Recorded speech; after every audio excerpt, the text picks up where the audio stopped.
ብራቸው አሉን ከምንላቸው ሊቃውንት ከቤተ ክርስቲያናችን ያፈራቻቸው እንቁ ወንድማችን መጋቤ ሐዲስ መምህር ሰለሞን በኢትዮጵያ ኦርቶዶክስ ተዋሕዶ ሀገረ ስብከት ስር የለሚ ኩራ ክፍለ ከተማ የስብከተ ወንጌል ኃላፊ ክፍል በቀጥታ ወደ እሳቸው ወስዳቸዋለሁ። እግዚአብሔር ከእኔና ከእናንተ ጋር ይሁን። ከፍ አድርጋችሁ እግዚአብሔርን አመስግኑ። ተረጋግታ በመስቀሉ ጸሮ ወልድ ዘዓለም ፈጠረ አምላከ ሰላምም ኩሉ ተለዓለ።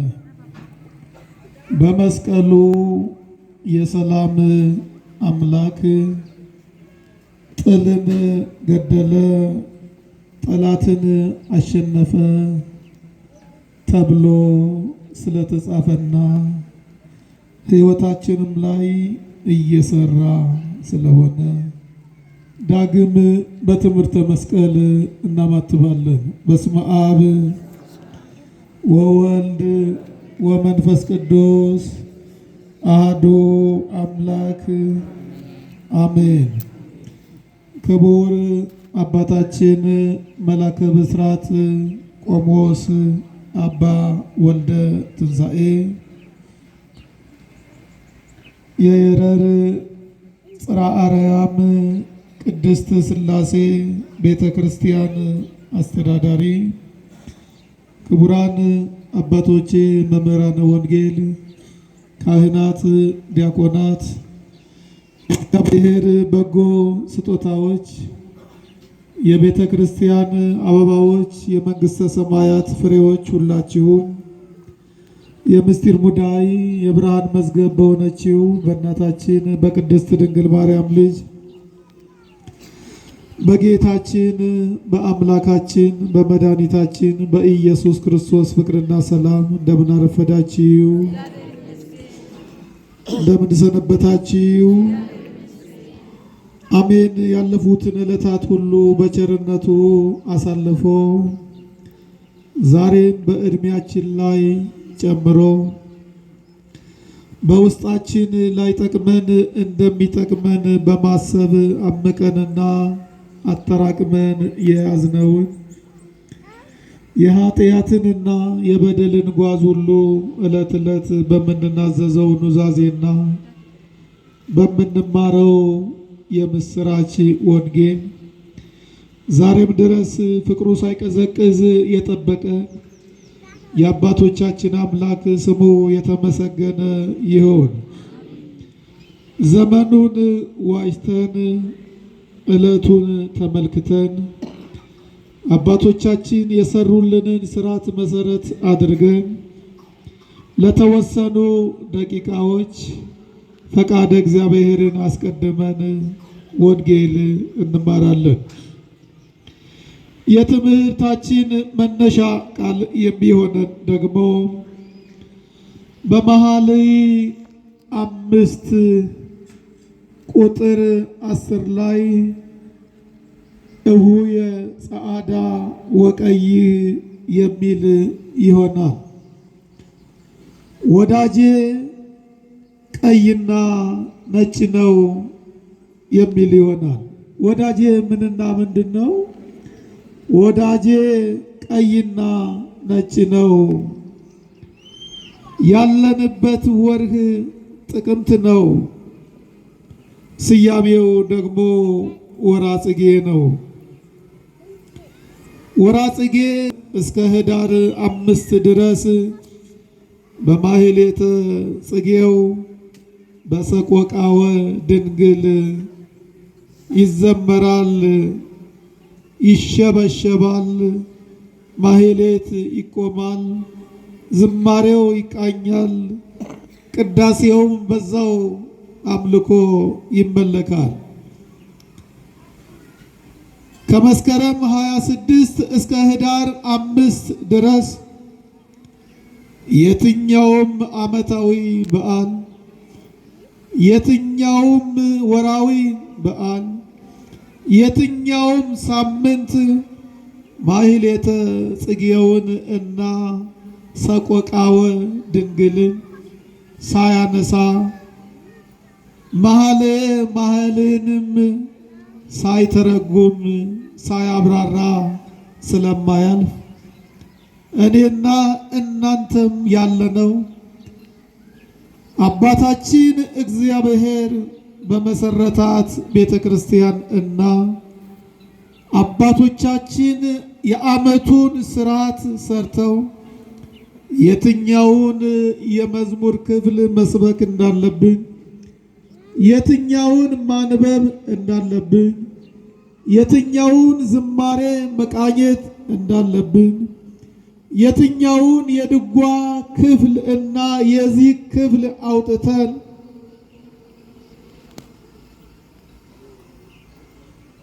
ከዚቁ ከምልጣኑ ከስመላለሙ ከአቡኑ በተወሰኑ ደቂቃዎች እያነሳን እንማራለን። ማን ይርዳን? እግዚአብሔር ይርዳን። እንደዚህ ይላል፣ እሁየ ጸዓዳ ወቀይህ፣ ውዴ ቀይና ነጭ ነው። ውዴ ቀይ ብቻ አይደለም፣ ይልቁንም ነጭ ነው። ነጭ ብቻም አይደለም፣ ቀይ ነው። ውዴ ልጄ፣ ወዳጄ፣ የቅርቤ፣ የነፍሴ ብላ የምትጠራው እኛ ከምናውቃቸው ሰዎች የተለየ ነው።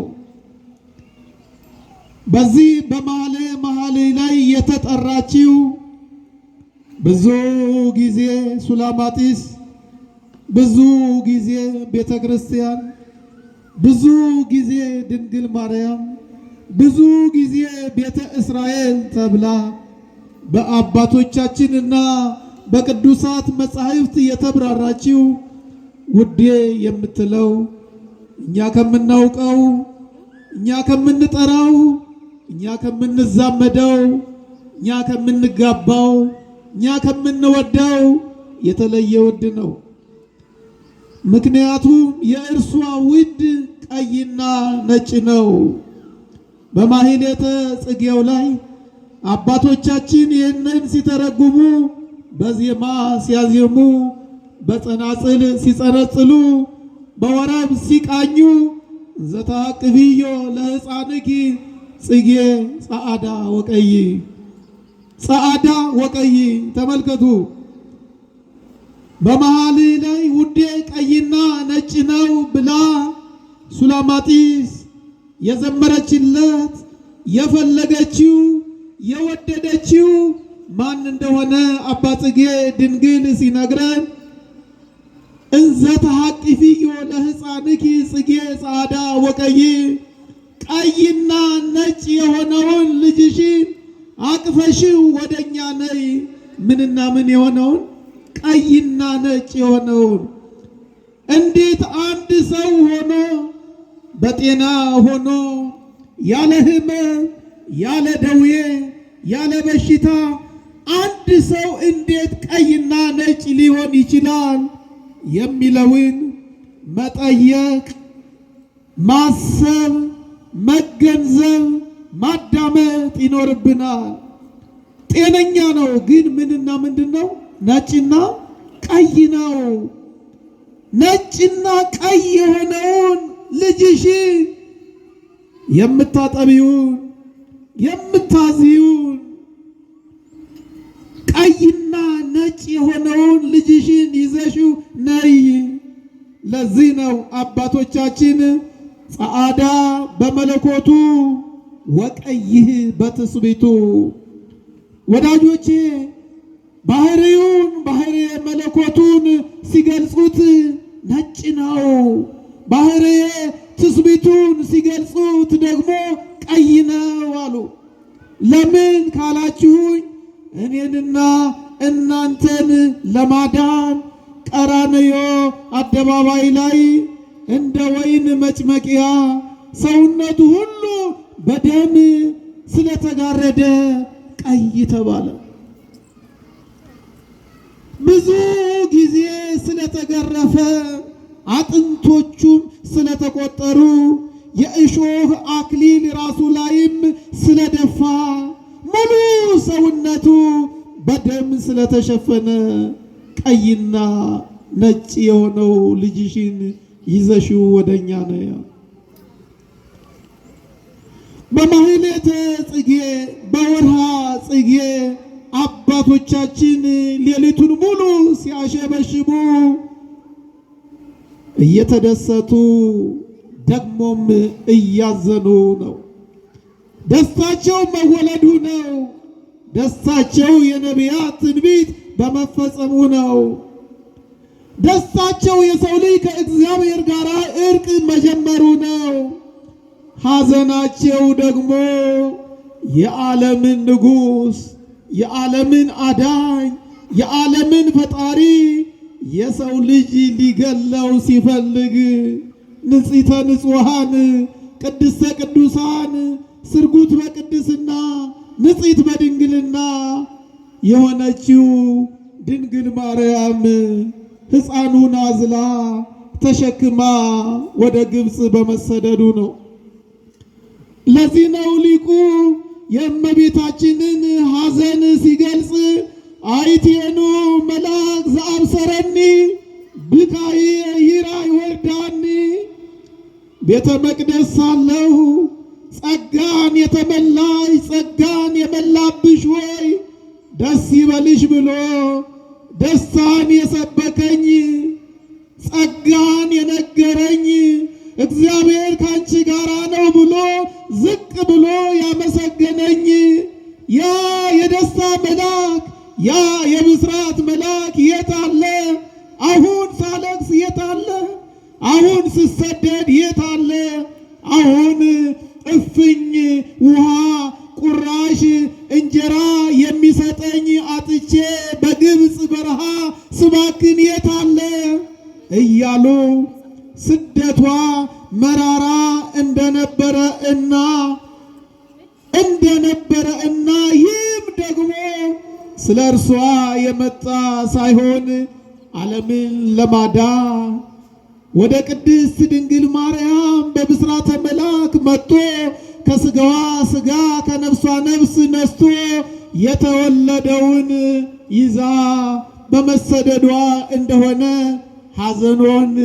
ሐዘኑን ሲናገሩ ቅድም እንዳልኋችሁ ደግሞ እርሱ የመጣው ሞትን አሸንፎ እንደ ወይን መጭመቂያ ሰውነቱ በደም ተጋርዶ በታላቅ ኃይልና ስልጣን ተነስቶ ዓለምን ሊያድን ነውና በአንድ በኩል ደስታ በሌላ በኩል ሐዘን ይሰበካል። ማን ይርዳን?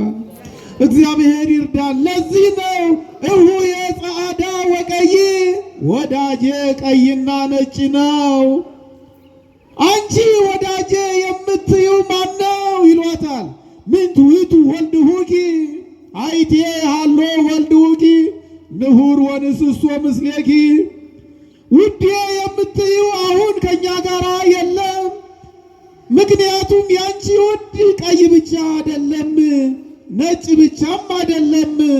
ያንቺ ውድ እኛ ውዶቻችን ከምንላቸው ከምናፈቅራቸው ከምንቀርባቸው ከምንወዳቸው የተለየ ነው። እያየነውም አይደለም። እንዲህ ያለ ሰውም ሰምተን ተመልክተን በጆሮአችን ሰምተን በዓይናችን ተመልክተንም አናውቅም። ንገሪን ይሏታል። ወልድ እሁየ ወረደ ውስተ ገነት አይደለም ከእናንተ ጋር ውዴን እኔ አልፈልገውም። እናንተ ከኔ ጋር ብትሆኑ ወዳጄን አታገኙትም። ይልቁንም እመረከብካሁ ለወልድ እሁየ ከመታይደአሁ እስመ ንድፍት አነ በፍቅሩ። ይልቁንም እኔ ከእናንተ ጋር አልሄድም። የኔ ውድ ቀይና ነጭ ነው። ቀይና ነጭ የሆነ ውድ ስታገኙ፣ ቀይና ነጭ የሆነ ሰው ስታገኙ፣ ቀይና ነጭ የሆነ ሰው ካገኛችሁ በፍቅሩ መያዜን ንገሩት ትላለች። በምኑ መያዜን? በምኑ መያዜን? በፍቅሩ መያዜን። እውነት ነው። ፍቅሩ ይዞን ነው። ፍቅሩ ተንከባክቦን ነው። ፍቅሩ መግቦን ነው። ፍቅሩ ጠርቶን ነው። ፍቅሩ አድኖን ነው። ፍቅሩ ምሕረት ሆኖን ነው። ፍቅሩ በጸጋ ሸፍኖን ነው እዚህ የመጣ ነው። ክብር ለሥላሴ ይሁን። እስመ ንድፍት አነ በፍቅሩ መነደፌ ንገሩት። ያ በፍቅሩ የተነደፍሽለት ወዳጅሽ ማነው ካላችሁኝ ትላችኋለች። ነያ ሰናይት እንተ ሀብዬ ዘበእንቲአኪ ተረግዘ ገቦዬ 24 ሰዓት ሙሉ ወደ እኔ ነይ የሚለኝ የሚያቀርበኝ ኃጢአቴንና በደሌን የማይሰለች ኩርፊያዬን የማይመለከት ስንፍናዬን የማይቆጥር ይልቁንም ዘበእንቲአኪ ተረግዘ ገቦዬ ስለ እኔ በጦር ጎኑ የተወጋ ሰው ካያችሁ እሱ ውዴ ነው። ስለ እኔ ምኑ የተወጋ? አረ ተናገሩ። ስለ እኔ ምኑ የተወጋ? ጎኑ የተወጋ። ወደ ቤተ ክርስቲያን ስትመጡ ከፍ ብላችሁ እያስቀደሳችሁ ስዕለ ስቅለቱን ስትመለከቱ ጎኑ የተወጋውን ካያችሁ እርሱ ስለ ራሱ የተወጋው ሳይሆን ስለ እናንተ ስለ እኔ የተወጋ ነው። ዘበእንቲአኪ ተረግዘ ገቦዬ ስለ አንቺ ጎኔ፣ ስለ እኔ ስለ እናንተ ጎኑ የተወጋው እርሱ ሁልጊዜ ንዑ ይለናል። ኑ አንድ ቀን ውጡ የማያውቅ አንድ ቀን ዘወር በሉ የማይል የማይሰለች ፍቅሩ የማይቀዘቅዝ ዛሬም እንኳ በደልን ለብሰን ኃጢአትን ተጎናጽፈን አንዳችን አስለቃሽ ሌሎቻችን አልቃሽ፣ አንዳንዶቻችን ቀባሪ ሌሎቻችን ደግሞ የምንራብ ሌሎቻችን የምንሰጥ ለቀብር እንኳ በማይሆነን መሬት የምንጣላ ምስኪኖች ሆነን ሳለ ዛሬም ኑ ይለናል። ዛሬም ኑ። ስለ እኔ ጎኑ የተወጋ ሰው ካያችሁ እሱ ውዴ ነው ንገሩኝ። ሶስተኛ ውሉድ እማይላፍ የኔ ውድ የኔ ወዳጅ የኔ አዳኝ የኔ ልጅ ከአእላፋት መካከል አንዱ ሳይሆን ከአእላፋት የተመረጠ ነው። የኔና የእናንተ አምላክ ሃይማኖት መሪዎች መካከል አንዱ አይደለም። በዓለም ላይ ብዙ ሃይማኖትን የመሰረቱ ሰዎች አሉ። ብዙ ደጋግ ሰዎች አሉ። የኔና የእናንተ አምላክ ከነሱ መካከል ሳይሆን እነሱንም የፈጠረ እና የተመረጠ ስለኔና ስለናንተ ጎኑን የተወጋ እንደ ወይን መጭመቂያ ሰውነቱ ሁሉ በደም የተጋረደ እሱ ውዳችን ነው። እሱ አምላካችን ነው። እሱ አዳኛችን ነው። እሱ ጌታችን ነው። እሱ ፈጣሪያችን ነው። እርሱ ገነት መንግሥተ ሰማያትን የሚያወርሰን ነው። በሱ ፊት ስላለንና ስለቆምን ከፍ አድርጋችሁ እግዚአብሔርን አመስግኑ። ይሄ ከአእላፋት የተመረጠው ጎኑን ስለ እኔ የተወጋው ቀይና ነጭ የሆነው ተኝቼ ሳለው ጠራኝ አለ። ምን ብዬ ሳለው ጠራኝ? የሚገርም ነው። አነ ንውም ወልቤ ንቅት፣ ተኝቻለሁ ልቤ ግን ንቁ ነው። አያችሁ፣ ከመፋጻ ቀጢን ወከመ መሰንቆ ሐዋዝ ያሰፌሳኒ በሰሚወቱ ስለ እኔ ጎኑ የተወጋው እንደ ወይን መጭመቂያ ሰውነቱ በደም የተጋረደው ከአእላፋቱ ሁሉ የተመረጠው እና አእላፋትን የመረጠው ቀይና ነጭ የሆነው እኔ ተኝቼ ሳለው በሚስረቀረቅ ድምፁ ውዴ ርግቤ መደምደሚያዬ ሰናይት እያለ ይጠራኛል። እኔ ግን እንደዚህ ያልሁት ሐጸብኩ እግሬ ፎኑግ የምኖን ውዴ እየሰማሁ ነው። እየጠራኸኝ መሆኑንም ጆሮዬ እያደመጡ ነው። ነገር ግን ስራ ውያለሁ፣ እግሬንም ታጥቤያለሁ፣ ደክሞኝ ተኝቻለሁ አልሁት። እንደዛ አይደለ የምንለው እኛ? ቅዱስ ሥጋውና ክቡር ደሙ ተቀበሉ ስንባል ምክንያታችን ብዙ ነው። አረፍ ብላችሁ የሚያሳርፈው ወንጌል ተማሩ ስንባል የሚያቁነጠንጠን ብዙ ነው። ቁማችሁ ቅዳሴውን አስቀድሱና በሙሉ በረከት ወደ ቤታችሁ ተመለሱ ስንባል አጀንዳችን ብዙ ነው። ልክ እንደዚህ ሴትዮ የጠራት ስለሷ በጦር ጎኑ የተወጋው የጠራት ስለርሷ ሰውነቱ በደም የተጋረደው የጠራት ስለሷ የተራበው የተጠማው የጠራት ስለሷ 3 ቀን 3 ሌሊት በከርሰ መቃብር ያደረው የጠራት ስለሷ የሰው ልጆች ምራቅ የተተፋበት የጠራት ከኃጢአት በስተቀር ዋጋ የከፈለላት መሆኑን እያወቀች ተኝቻለሁ። ይመጥናል። ተኝቻለሁ ምንድነው? የኮንፈርት ዞን የምቾት ቀጠና ውስጥ ስለነበረች ተኝቻለሁ ብላ የእግዚአብሔርን ድምፅ አቃለለች። አሁንም ባክሽ ክፈችልኝ አርውን እትየ ካልእትየ፣ ባክሽ ልብሽን ክፈችልኝ። እኔ እኮ ያንቺና ቀይና ነጭ ነኝ። እኔ እኮ ስላንቺ ጎኔን የተወጋሁት ነኝ። እኔ እኮ ስላንቺ የተራብኩትና የተጠማሁት ነኝ። እኔ እኮ ስላንቺ በእናቴ ጀርባ ላይ ሆኜ በግብፅ በረሃ የተሰደድኩት ነኝ። ክፈችልኝ አለኝ። እኔ ግን ዝም አልኩት። አውጻይኩ ልብስ የፎኑ ለብሶን፣ ልብስም ቀይሬ ያለሁ። ከተነሳው ደግሞ የቀን ልብስ መልበስ ይኖርብኛል። ያን እንዳላደርግ ደግሞ ደክሞኛል ተወኝ አልሁት። ደክሞኛል ተወኝ አልሁት። እርሱ ግን አሁንም በሩን ደግሞ ያንኳኳል። አቤት! እውነት ለመናገር በትምህርቱ ከሆነ ቅዱስ ሥጋውና ክቡር ደሙን ተቀበሉ በሚሉን መምህራን ሰምተን አንለወጥም በሚለው አቋማችን ከሆነ እግዚአብሔር ትናንትና ፋይላችንን ይዘጋ ነበር። እውነት ለመናገር እግዚአብሔር እንደ ሰው ልጅ ቢሆን ኖሮ የትናንትናው ቅዳሴ በቂ ነበር። የትናንትናው ዝማሬ በቂ ነበር። የትናንትናው ወንጌልም በቂ ነበር። ግን አሁንም ምን ይላል? ልባችሁን ክፈቱ። ግን አሁንም ምን ይላል? ኑ። ግን አሁንም ምን ይላል? ተለወጡ።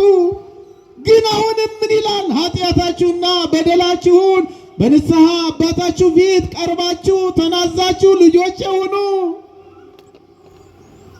ግን አሁንም ምን ይላል? እባካችሁ ቅዱስ ሥጋውና ክቡር ደሙን ተቀበሉ። በመምህራን በኩል ሳይሰለች ይቺ ሴትዮ ተመልከቱ፣ መታጠቧን ምክንያት አደረገች። ልብስ ን ምክንያት አደረገች። ከዛ በኋላ ወልድሁ የሃለፈንተ ስቁረት፣ ብዙ ጊዜ ለመነኝ፣ ብዙ ጊዜ ጠራኝ፣ ብዙ ጊዜ እሽሩሩ አለኝ፣ ብዙ ጊዜ አባበለኝ። አሁን ግን በኔ ተስፋ ቆረጠና የልቤን በር ትቶ ወደ ሌላ ሄደ። እንዴት ያሳዝናል! እባካችሁን የእግዚአብሔር ልጆች ኢትዮጵያውያን ወደ እርሱ እንዲመለሱ፣ ወደ እርሱ እንድንመለስ ብዙ ጊዜ በካህናት፣ ብዙ ጊዜ በመምህራን፣ ብዙ ጊዜ በዘመን፣ ብዙ ጊዜ በፍጥረት፣ ብዙ ጊዜ በመጻሕፍት ይቅርታ እንደነገረን እናምናለን። ግን እንደዚህ ሴትዮ ትቶን ይሄድ ይሆን? ጥሎን ይሄድ ይሆን? ምናልባት ትቶን ይሆን? እርስ በራሳችን እየተበላላን ያለነው ትቶን ይሆን? ከማን ወገን ነው የሞተው ብለን ሬሳ መቁጠር የጀመርነው? ትቶን ይሆን? ሐዘናችንን በብሔር ማድረግ የጀመርነው ትቶን ይሆን? ከደስታ ይልቅ ሞት የበዛው ትቶን ይሆን? የሐዘናችን መቋጫ የጠፋው? እባካችሁ የእግዚአብሔር ልጆች እርሱ እውነት ነው። የሰው ልጅ ጉልበቱን ሲተማመን ቃል ኪዳኑን ሲረሳ የተከፈለለትን ውለታ ትቶ በዘሩ፣ በጎሳው፣ በቋንቋው መተማመን ሲጀምር እግዚአብሔር ዝም ይላል። ምን ይላል? ዝም ይላል። ግን አይተወንም። ክብርና ምስጋና ለእግዚአብሔር ይሁን። ምን ይላል? በዚህ በትንቢተ ኢሳይያስ ምዕራፍ 44 ከቁጥር 19 ጀምረን ስናነብ እናት ልጇን ትረሳ ይሆናል አለ። ግን እናት ልጇን ትረሳለች እንዴ? አረ የሚረሱ አሉ። ወልደው የሚጥሉ በዘመናችን ወልደው የሚጥሉ እናቶች ያጋጥመውናል። በእርግጥ ወልደው የሚጥሉበትን ምክንያት ብናውቅ ደግሞ ለጊዜው ከባድ ሆኖ ይሆናል። ግን ወልዶ ከመጣል በላይ ከባድ አይሆንም። እናት ልጇን ትረሳ ይሆናል። አባት ልጁን ይረሳ ይሆናል። ልጆች ወላጆቻቸውን ሊረሱ ይችሉ ይሆናል። እኔ ግን አልረሳሽም አለ። ክብርና ምስጋና ለእግዚአብሔር ይሁን። እኔ ግን አልረሳሽም፣ እየበደልሽኝ እንኳ ሳይቀር እየራቅሽኝ እንኳ ሳይቀር ከኔ ይልቅ ጉልበትሽን፣ ኃይልሽን፣ እድሜሽን ታምነሽም እንኳ ሳይቀር አለ እግዚአብሔር አልረሳሽም አለ። አትርሳን እንበለው፣ አትራቀን እንበለው፣ እርዳን እንበለው፣ ወደ ቀደመ ክብራችንና አንድነታችን መልሰን እንበለው። የቤተ ክርስቲያኒቷን ክብርና የክርስቲያኖችን የአማኖችን አንድነት መልስልን ብለን ወድቀን ዝቅ ብለን እንለምነው። አምናለሁ ይረዳናል። ክብርና ምስጋና ለእግዚአብሔር ይሁን። ያ የሚሆነው ግን አለ በዚህ በመጽሐፍ ራሱ ነገረን። በመጽሐፈ ኢያሱ 1 ቁጥር 6 ላይ ይህ መጽሐፍ በአፍህ ይሙላ አለ። በምን ይሙላ? ነው እኮ በምን ይሙላ? እንግዲህ ይቅርታ እኔ አይደለሁም፣ ማይኩ በጣም እያስቸገረኝ ነው። ቢቀር ደስ ይለኝ ነበረ። ምክንያቱም ከሞንታርቦ ጋር የተያዘ እምነትም የለኝም፣ አገልግሎትም የለኝም። በግሌ ካህናቱም መምህራንም ዘማሪያኑም ይኖራቸዋል ብዬ አላስብም። ካላቸውም ትክክል አይደሉም። ማይኩን የምንጠቀመው ውጭ ያሉ ሰዎች እንዲሰሙ ብቻ። ይሄ ፈተናም አይደለም፣ ቴክኒክ ነው። ቴክኒክ ፈተናውን የማያውቅም ምናልባት ሆን ብለው ይህንን የሚያደርጉ ሰዎች ውጭ ካሉ እነሱ ያው ዋጋ ከፋዩ አለ ያደርጋሉ ብዬ አላስብም። እና ማይኩን የምንጠቀመው ለእናንተ ብለን ነው። ለእኛ ምንም የሚጨምርልን ነገር የለም። ይልቁንም ደግሞ የጨጓራ በሽተኛ ነው ያደረገን። እኔ በዛ ልክ ነው። እናንተንም ጆሮአችሁን ራሱ እያደነቆራችሁ ይመስለኛል። ለዛ ይመስለኛል ስጋውና ደሙ ተቀበሉ ስንላችሁ ዛሬ የማትቀበሉት።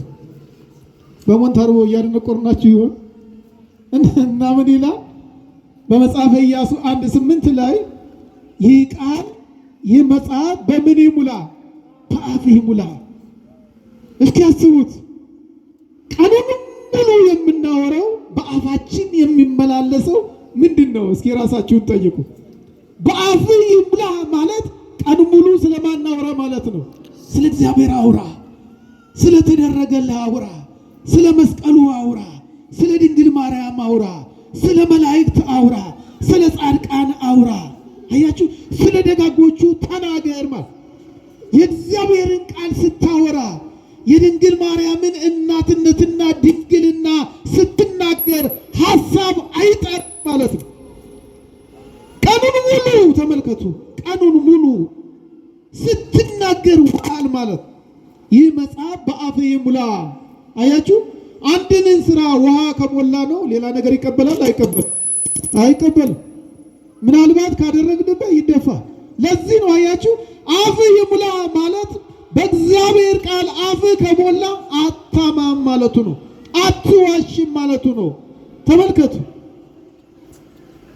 የዘረኝነትን ቋንቋ አትናገርም ማለቱ ነው። ቀጠለና ይላል ይህንን መጽሐፍ ብትጠብቀውና ብታደርገው ቀንና ሌሊት ብታስበው ያን ጊዜ መንገድ ይቃናልሃል፣ ይከናወንልሃል። አይገርምም? ይህንን መጽሐፍ አለ ቅዱስ መጽሐፍን ነው እንደዚህ የሚለው፣ አንደኛ ብትጠብቀው፣ ሁለተኛ ብታደርገው፣ ሶስተኛ ቀንና ሌሊት ብታስበው ያን ጊዜ መንገድ ምን ይላል? ይቃናልሃል። ያን ጊዜ ትዳር ምን ይላል? ይቃናልሃል። ያኔ ስራ፣ ደሞዝ፣ ትዳር፣ ልጆች፣ ሰፈር ሁሉ ይባረካል። ምን ከሆነ ቀንና ሌሊት የእግዚአብሔርን ቃል ማሰብ ከቻል፣ ቀንና ሌሊት የእግዚአብሔርን ቃል መጠበቅና ማድረግ ከቻል ያን ጊዜ መንገድ፣ ያን ጊዜ ትዳር፣ ያን ጊዜ ሕይወት፣ ያን ጊዜ ስራ፣ ያን ጊዜ ደሞዝ፣ ያን ጊዜ ሃይማኖት፣ ያን ጊዜ ጤና፣ ያን ጊዜ ሌሊት፣ ያን ጊዜ ነገር ይባረካል ማለት ነው። አለያ እንደ መጽሐፉ ስንተኛ እንቅልፍ የለም። ኢዮብ ምንድን ነው ያለው? አስታውሱ።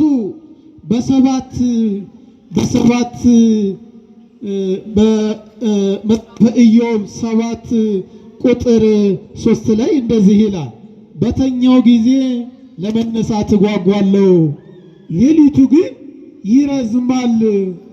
ሌሊቱ ብዙ እስኪነጋ ድረስ እገላበጣለሁ፣ እንቅልፍ የለም። አይገርም? ገና ሲተኛ መቼ ይነጋል ይላል። ለምን? ስለማይተኛ መቼ ይነጋል ብሎ ያስባል። ሌሊቱ ግን አለ ይረዝማል፣ እስኪ ነጋ ድረስ እገላበጣለሁ። እንቅልፍ የለም። በአንድ ጎኑ መተኛት አይችልም። ለደቂቃዎች በጎኑ ከተኛ በኋላ ወደ ቀኝ ጎኑ ይዞራል። ቀኝ ጎኑ ቁስል ስለሆነ አሁንም ወደ ጀርባው ይዞራል። እስኪ ነጋ ድረስ ምን እላለሁ? እገላበጣለሁ።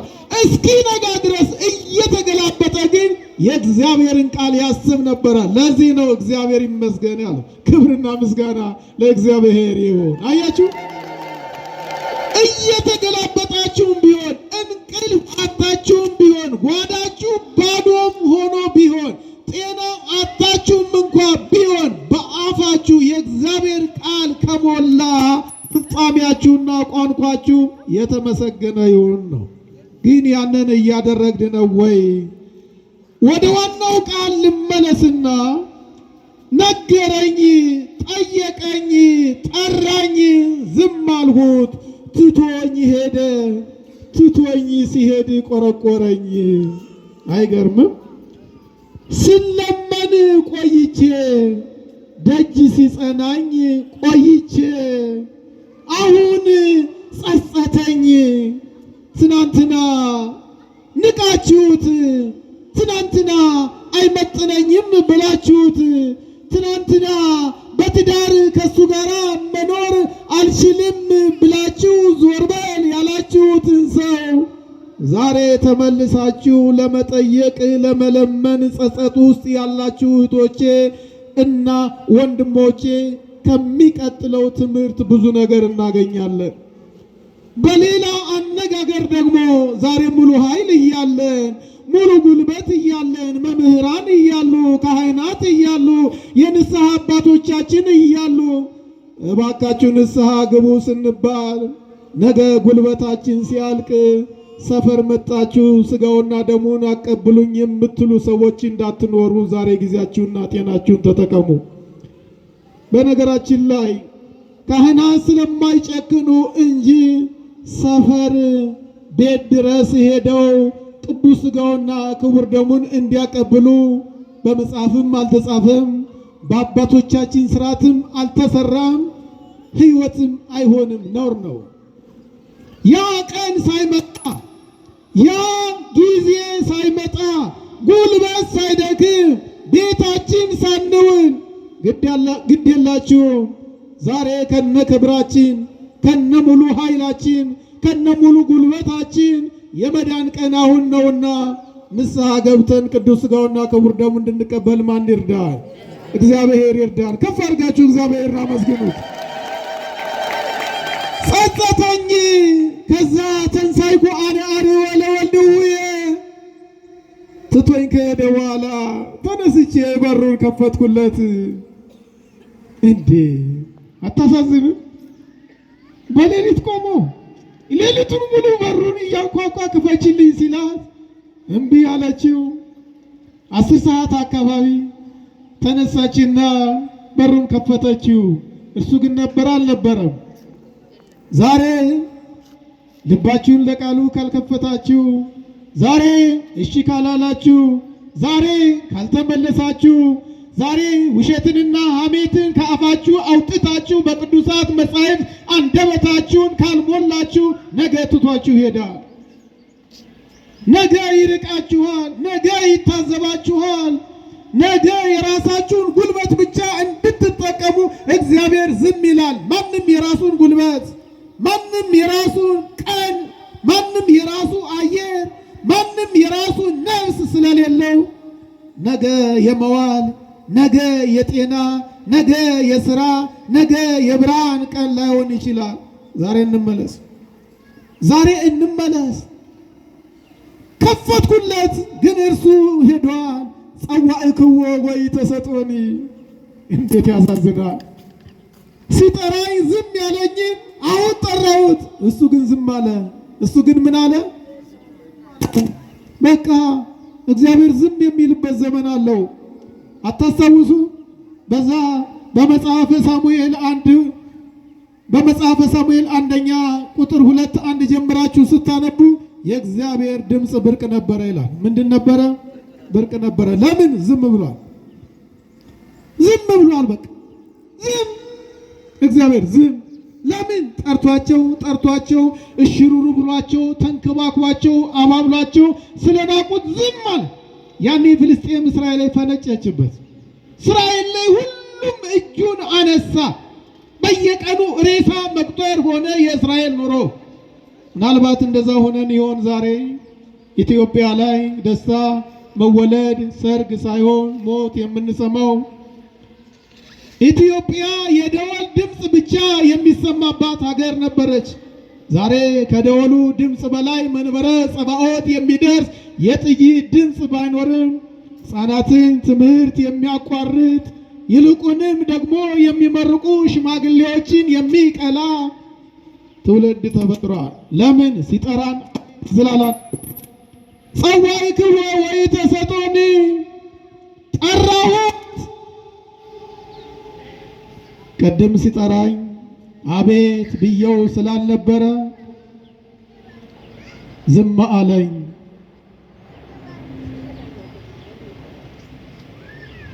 ዝም አለኝ። እሱን ስፈልግ ረከቡኒ መዓቅብት እለ ያዕቅቡ ሀገረ። የፈለገኝን ስለ እኔ እንደ ወይን መጭመቂያ ሰውነቱ በደም የተጋረደልኝን፣ ስለ እኔ ጎኑን በጦር የተወጋልኝን፣ ስለ እኔ የተራበውና የተጠማውን፣ ስለ እኔ ምራቅ የተተፋበትን፣ ስለ እኔ ብዙ ጊዜ የወደቀውን፣ ስለ እኔ ብዙ ጊዜ የተገረፈውን፣ የሚኖርልኝ አጥቼ ሳለ የሞተልኝን ስፈልግ ረከቡኒ መዓቅብት እለ ያዕቅቡ ሀገረ። ደጋጎች ሳይሆኑ ክፉዎች አገኙኝ አለች። አይዞሽ የሚሉኝ ሳይሆን የሚደበድቡኝ፣ እለፊ አይዞሽ ጨለማውን አትፍሪ የሚሉኝ ሳይሆን ልብሴን የሚገፉ ልብሴን ገፈው የሚተውኝ ብቻ ሳይሆን የሚያደሙኝ የሚፈነክቱኝ ሰዎች አገኙኝ። ረከቡኒ ማዕቅብት ለያቅቡ ሀገረ ዘበጡኒ ወፈቁኒ ዘበጡኒ ወፈቁኒ ነሱ ግልባቤም ላይ ለርሴ የሴትነቴ የክብርን መገለጫ የሆነውን ሰውነቴንና ራሴን የሸፈንኩበትን ልብስ ሁሉ አንስተው ተነከቱኝ ተነከቱኝ። ለዚህ ነው ቅዱስ ሥጋውና ክቡር ደሙን ተቀበሉ፣ ኃጢአትን ናቁ፣ በደልን ተዉ፣ ከዘረኝነት ጎጡ ውስጥ ውጡ፣ ሰዎችን አትሙ፣ ምንድነው ከጥላቻ ወጣችሁ በይቅርታ ተመላለሱ ሲባል ያልሰማ አማኝ ያልሰማ ክርስቲያን ንስሐ ያልገባ ሰው መጨረሻው በሰይጣን መለላጥ ነው የሚሆነው። ከክብር መውረድ ነው የሚሆነው። ወዳጆች የኔና የእናንተ ክብር እኮ ታላቅ ነው። እውነት ነው የምላችሁ። በሁለተኛ ቆሮንቶስ ምዕራፍ 3 ከቁጥር 11 ጀምራችሁ አንብባችሁ ታውቃላችሁ። ሐዋርያው ቅዱስ ጳውሎስ ስለ አማንያን ክብር ስለ ክርስትና ክብር ሲናገር እኛ የልጁን መልክ ለመግለጥ መስታወት ሆነን የቀረብን አማንያን ነን ይላል። የማንን መልክ ለመግለጽ? የልጁን። ምን ሆነ? መስታወት ሆነ። ቤታችሁ ያለው መስታወት የሚያሳየው ራሱን ነው እናንተን ነው? በመድኃኒዓለም ማንን ነው? በቃ አያችሁ። ሐዋርያው ጳውሎስም አንድ ክርስቲያን ከተጠመቀ ጊዜ ጀምሮ ማሳየት ያለበት ማንን ነው ማለቱ ነው?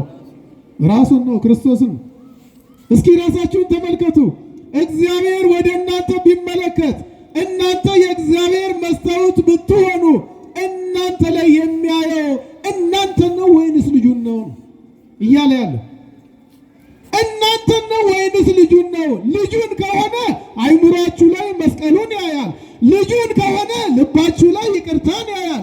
ልጁን ከሆነ አይምሯችሁ ላይ ፍቅርና ሰላምን ያያል። ልጁን ከሆነ ደግነታችሁ ብዙ ነው። ልጁን ከሆነ ምሕረታችሁ ብዙ ነው። ልጁን ከሆነ ሰዎችን በሰዎች ሚዛን ሳይሆን በክርስቶስ ሚዛን ስትመዝኑ ነው የሚያችሁ። ልጁን ከሆነ ኑሯችሁ ሁሉ እረፍት ነው። ልጁን ከሆነ ቀናችሁ ሁሉ በይቅርታ የታጀበና የሚቋጭ ምዕራፍ ነው። ግን እግዚአብሔር ወደኛ ቢመለከት እኛ ላይ የሚያየው ልጁን ነው ወይንስ ራሳችንን ነው? አያችሁ? ክብራችሁን እዩት፣ ክብራችንን እዩት። እኛ እግዚአብሔርን ከራስ ፀጉራችን እስከ እግራችን ጥፍር ድረስ በነፍስና በስጋችን ከተጠመቅንበት ጊዜ ጀምሮ ሰዎች ገና ሳያወሩን ሳናወራቸው፣ ሳያውቁን ሳናውቃቸው፣ ሳይዛመዱን ሳንዛመዳቸው እኛ ላይ የልጁን መልክ እያዩ ከሆነ በክብራችን ልክ ነን። ግን የት ነው የሚያዩን? እንዴት ነው የሚያዩን? ማንን ነው የምንገልጠው የሚለውን ደግመን ደጋግመን ማየት ይጠበቅብናል። ይህቺ ሴትዮ ከዚህ ወጣ ስለነበረ የሚጠብቃት ሳይሆን አድብተው የሚጠብቋት ወሮበሎች ያገኟት፣ ልብሷንም ገፈፉ። እባካችሁ የእግዚአብሔር ልጆች በ40 ቀናችንና በ80 ቀናችን የተሰጠንን የልጅነት ጸጋ የሚገፉ በከተማችን በመንገዳችን በሰፈራችን ሞልተዋልና የልባችንን በር ከፍተን የእግዚአብሔርን ቃል እንስማው። ክብርና ምስጋና ለእግዚአብሔር ይሁን።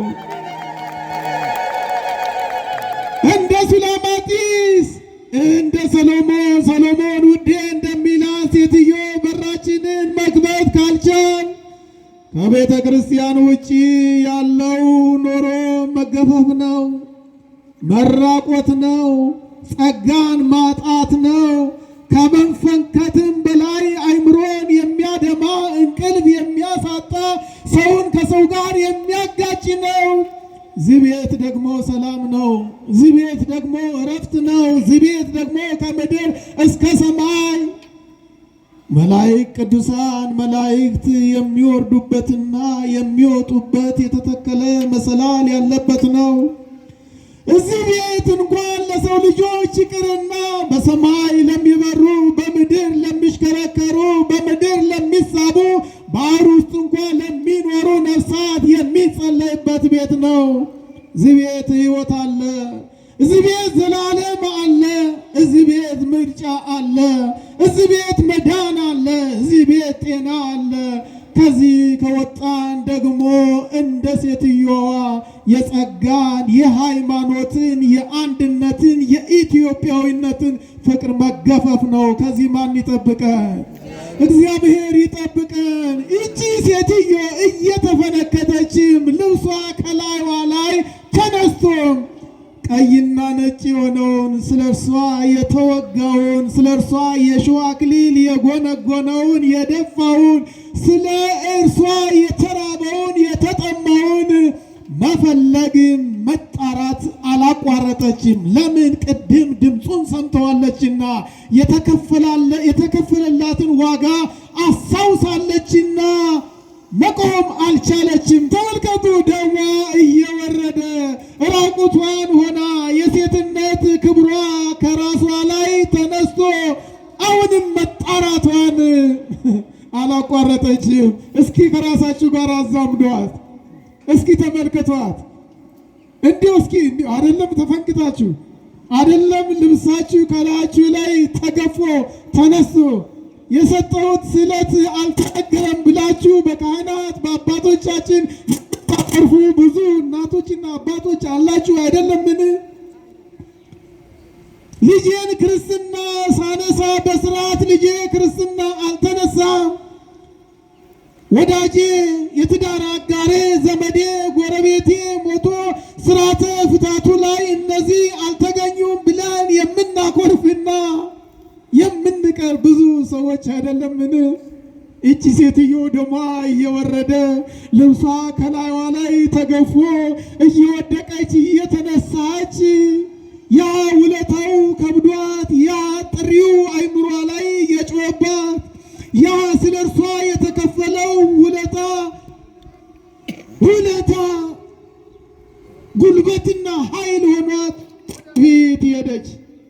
የሚደበድቧትን አልፋ ጨለማውን አልፋ ንስቲተ ሀሊፍየ ረከብኩ ዘአፍቀረት ነፍስየ ከደማዊ በኋላ ልብሴም ከተገፈፈ በኋላ ጨለማውም ከነጋ በኋላ እነሆ ስለ እኔ ጎኑ የተወጋውን ስለ እኔ የተገረፈውን ስለ እኔ የተራበውና የተጠማውን ስለ ኃጢአቴ የሞተውን ስለ ጽድቄ የተነሳውን አገኘሁት አለ። ክብርና ምስጋና ለእግዚአብሔር ይሁን። አገኘሁት። ደምተንም ቢሆን ቆስለንም ቢሆን አተንም ቢሆን ጤና አተንም ቢሆን ሰዎች ተለይተውንም ቢሆን ምንም ይሁን ምን እርሱን ካገኘነው ሁሉንም ከማግኘት በላይ ነው። ክብርና ምስጋና ለእግዚአብሔር ይሁን። አዎ እኔና እናንተ አግኝተነዋል። ስላገኘነው እያስቀደስን ነው። ስላገኘነው ጸበሉን እየጠጣን ነው። ስላገኘነው እምነቱን እየተቀባን ነው። ስላገኘነው እየጾምን ነው። ስላገኘነው እየጸለይን ነው። ስላገኘነው ንስሐ እየገባን ነው። ስላገኘነው ቅዱስ ሥጋውና ክቡር ደሙን በልተን ሞትን ቤዛ አድርገን ከቅዱሳኑ ጋር እንድንቆም የአባቶቻችን አምላክ እግዚአብሔር ይርዳል። እስኪ አንዴ እልል ብላችሁ አመስግኑ። ችግር የለም። በሕይወታችሁ፣ በትዳራችሁ፣ በስራ ገበታችሁ ሁሉ ወገኖቼ የትም ቦታ ሁኑ፣ በምንም አይነት ደረጃ ሁኑ፣ ስራም ያዙ፣ ስራም አይኖራችሁ፣ ጤና ይኑራችሁ፣ ጤናም ከሌላችሁ እግዚአብሔር ያሸከማችሁ ከሆነ ተመስገን እያላችሁ የእርሱን መልክ እየገለጣችሁ የኔ ውድ ቀይና ነጭ ነው እያላችሁ በትዳራችሁ በስራ ገበታችሁ ቡና እየጠጣችሁ ቃሉን መስክሩ። ግድ የለም የእግዚአብሔር ልጆች፣ ግድ የለም ቃሉን መስክሩ። ከእግዚአብሔር ቃል ጋር ልምምድ ይኑራችሁ። ከዛም ንስሐ ገቡ። ከዛም ደግሞ ቅዱስ ሥጋውና ክቡር ደሙን በልታችሁ ሞት ወደ እናንተ ሳይመጣ ሞትን አሸንፋችሁ በሰማያዊ ሕይወት እየተመላለሳችሁ ያ የማያልቀውን ፍቅር፣ ያ የማይነጥፈውን ብርሃን፣ ያ ሰማይና ምድሩን የፈጠረውን በኋላም ተመልሶ ከድንግል ማርያም ከስጋዋ ስጋ ከነፍሷ ነፍስ ነስቶ ስለኛ ከኃጢአት በስተቀር በሁሉ ነገር ተፈትኖ ያዳነንን አምላክ ፊት ለፊት የምናይበት ዘመን አለ። ግን ማን ይሆን የእርሱን ፊት የሚያየው? ማን ይሆን ከሰማዕታት ከቅዱሳን መላእክት ከጻድቃን ይልቁንም ደግሞ የማይደገም ታሪክ የማይደገም እናትነትና ድንግልና የያዘችውን ከሰው ልጆች አልፋ ለእንስሳት እንኳ ርሪት የሆነችውን ዛሬ በስራዋ ዛሬ በአማላጅነቷ እናቶቻችን ሆስፒታል ሆነው በጤና ባለሙያዎች እጅ ላይ እንኳ ሆነው የሚያምኑትና የማያምኑት እንኳ ሳይቀሩ ማርያም ማርያም እያሉ የወለዱ እናቶቻችን የወለዳችሁ እናቶቻችን ምናልባት ያኔ ስራችን ያኔ ልባችን ያኔ ሃይማኖታችን በንስሐ ተሟሽቶ በቅዱስ ሥጋውና በክቡር ደሙ ተወስኖ እርሷን እናያት ይሆን? እርሷን እናያት ይሆን? እርሷን ማየት ዓለምን ከማየት ይበልጣል። እግዚአብሔርን ማየት ደግሞ ከሁሉ ነገር በላይ ነው። ተመልከቱ እስቲ የማይነጥፍ ብርሃን ዛሬ ካህናቱ፣ ዲያቆናቱ፣ መዘምራኑ ሲያሸበሽቡ ነው አይደል የምናየው? ግን እኮ ስራችን ፍሬ ካፈራ በይቅርታ ልባችን ከሞላ በንስሐ ሕይወታችን ከተሟሸ ከታጠበ ነገ እኮ ከመላእክት ጋር አብረን ልንዘምር ነው። ግን ማን ይሆን ለዛ የሚበቃው? ማን ይሆን ከሞቱ አስቀድሞ ሰማያዊ ሕይወቱን ተረድቶ እንደ ቅዱስ ጳውሎስ አክሊል ይጠብቀኛል የሚልና አድራሻውን የሚያውቅ ከኔና ከእናንተ መካከል ሰው ይኖር ይሆን? ሐዋርያው ቅዱስ ጳውሎስ ከሞቱ አስቀድሞ አድራሻውን አወቀ፣ ምን እንደሚጠብቀውም ተናገረ። የሚገባው የእግዚአብሔር መንግሥት የሚጠብቀው አክሊል መሆኑን ለእኔና ለእናንተ አወጀ። ለምን? ስራው ይመሰክር ነበርና፣ ከእርሱ አልፎ ጥላው ሞት ያነሳ ነበርና። ዛሬ የኔና የእናንተ የመጨረሻ አድራሻ የት ይሆን? እውነት ለመናገር እኔም እናንተም ያለንበት የህይወት ኑሮ ከባድ ነው። ኑሯችን ከባድ ነው። ግን ደግሞ ከኑሯችን በላይ ህይወታችን ለእግዚአብሔር ከባድ ሆኗል።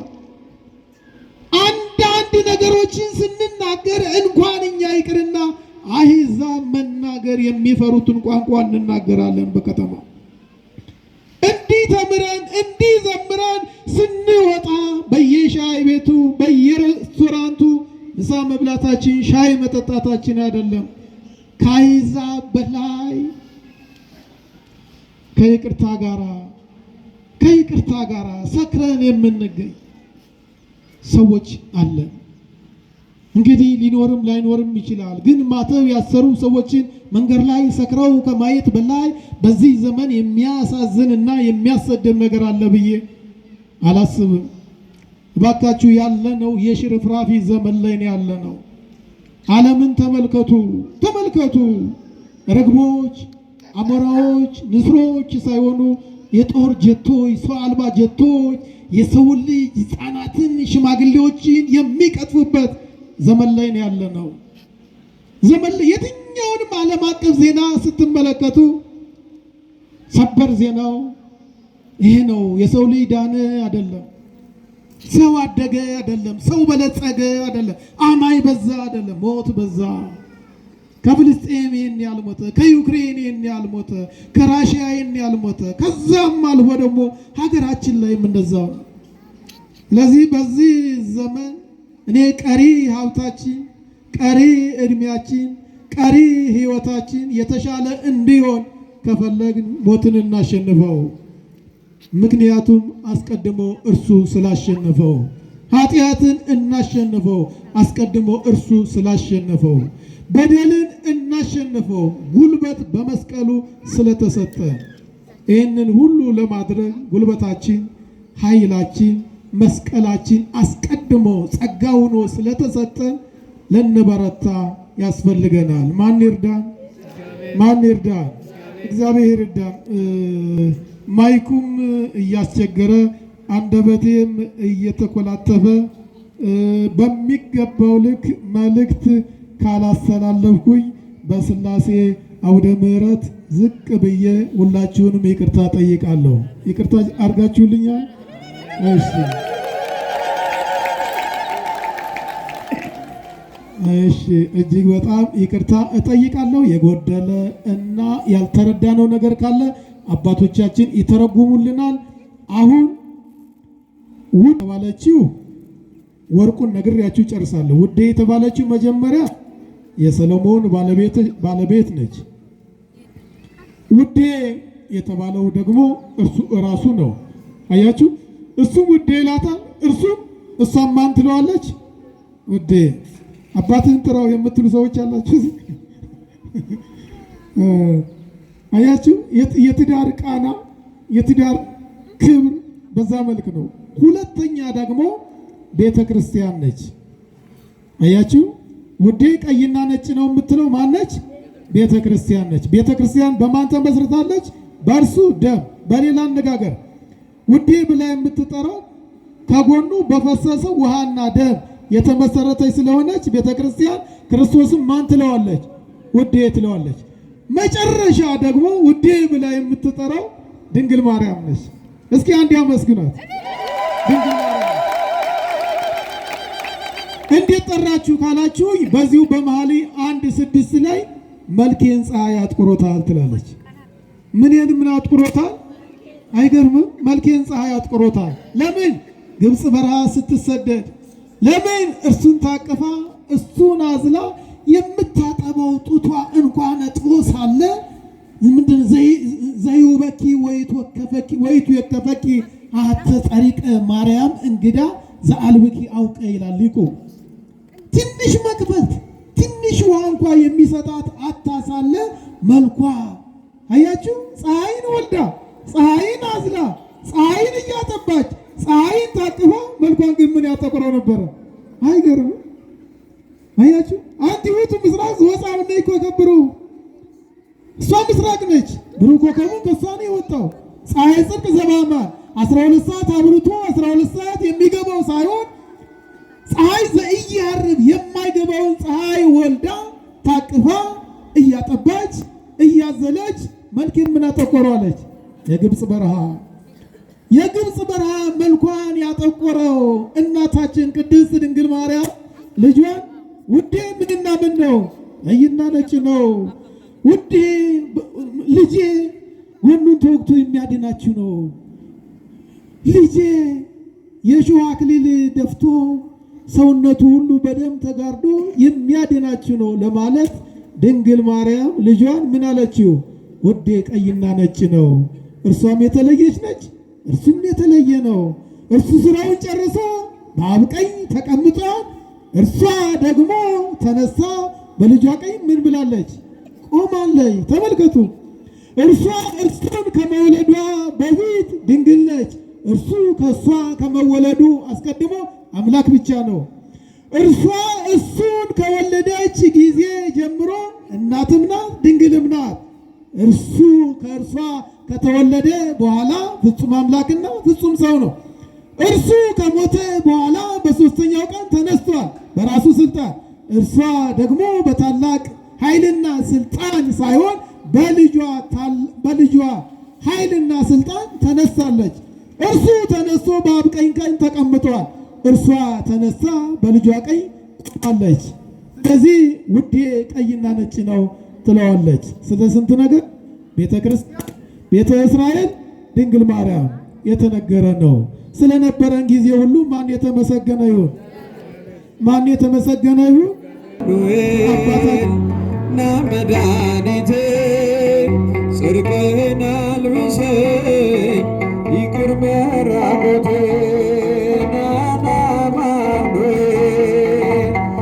መድኃኒቴ ጽድቅህን አልብሰኝ ይቅር መራቆቴ ምሕረት አባት አማኑኤል የቸርነት ጌታ አማኑኤል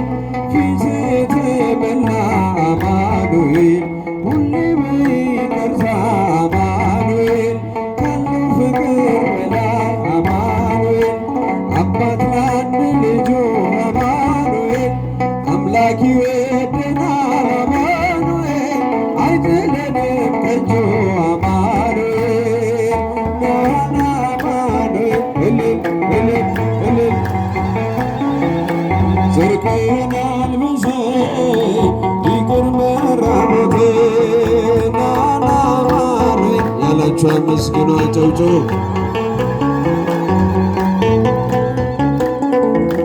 ይቅር መራሞቴ መድኃኒቴ ልብል ድኛለሁ በሞት አማኑኤል ቁስሌ ተፈውሷል አማኑኤል በቁስሌ በሞት አማኑኤል ስሸት አቀፍከኝ ስወጋኝ ነበራ አማኑኤል በፍቅሯ ወጣኸኝ አማኑኤል ከዚያ ከመከራ አማኑኤል ናና አማኑኤል እልል እልል እልል እልል ጽድቅህን አልብሰኝ ይቅር መራሞቴ ናና አማኑኤል ያላችሁ አመስግኑ፣ አጨብጭቡ።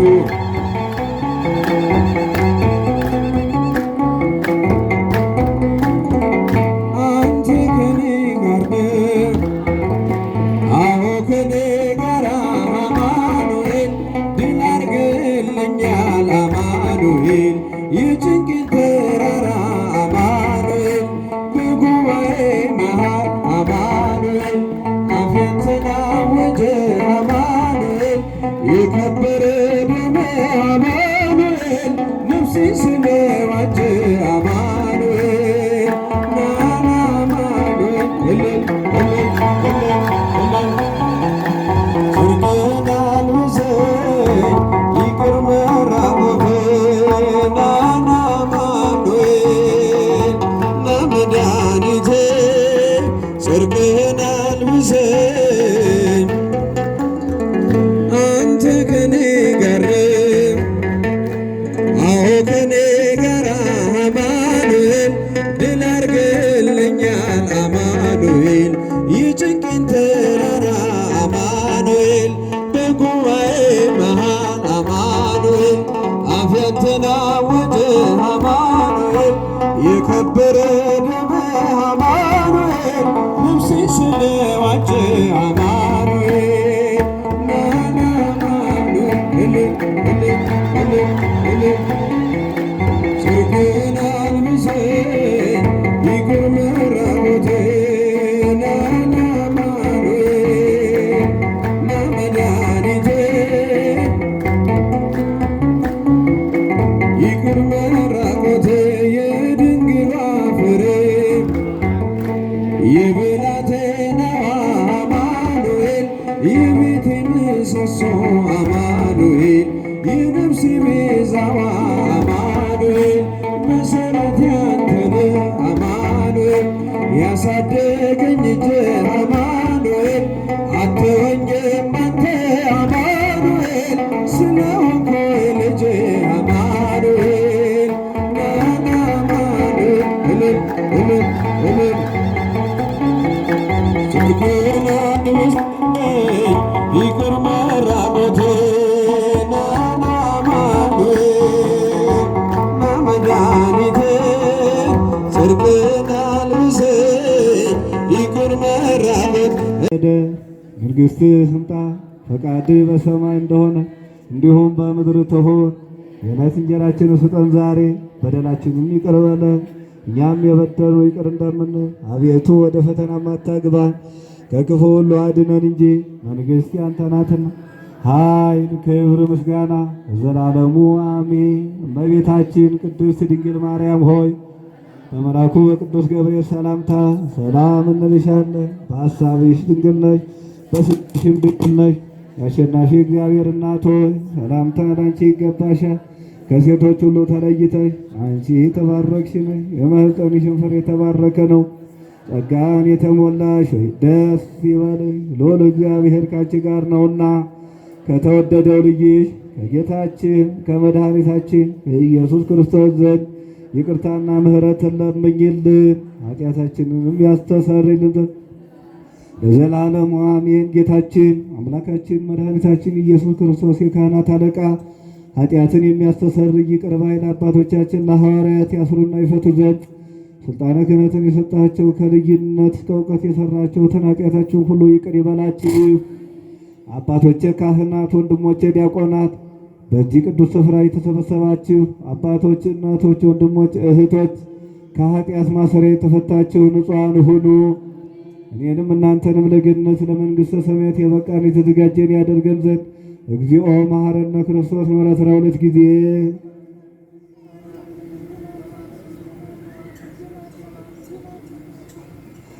እንዲሁ ስለ እናቱ ስለ እናታችን ስለ ቅድስተ ቅዱሳን ንጽሕተ ንጹሐን ድንግል ማርያም ብሎ ይምረን ዘንድ በእንተ እግዝእትነ ማርያም መሐረነ ክርስቶስ